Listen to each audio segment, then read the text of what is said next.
Today we are going to discuss the specific topic which is relatable with the microbes in human welfare and also very most important for your NEET competitive examination. Let's start. Here I have wrote the cyclosporin A. You all well known that cyclosporin A is the type of polysaccharide, or we can say that this is the oligopeptide. This is the oligopeptide. It means cyclosporin A is the compound which is formed by the combination of various kinds of amino acids. Due to the combination of amino acids, this type of oligopeptide is formed, and that is called cyclosporin A.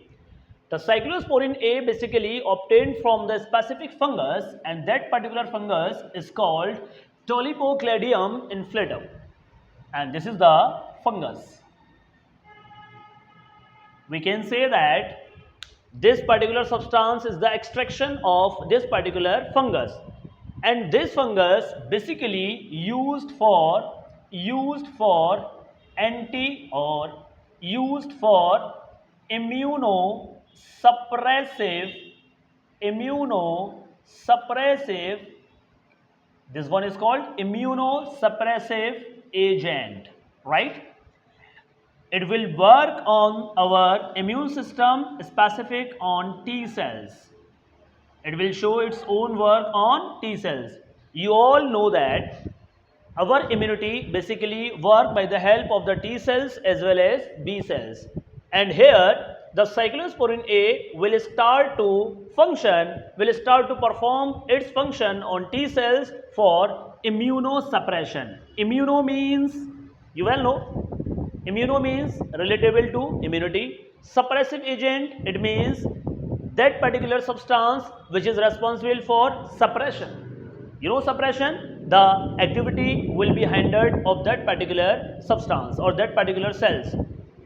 T cells basically responsible for our immunity,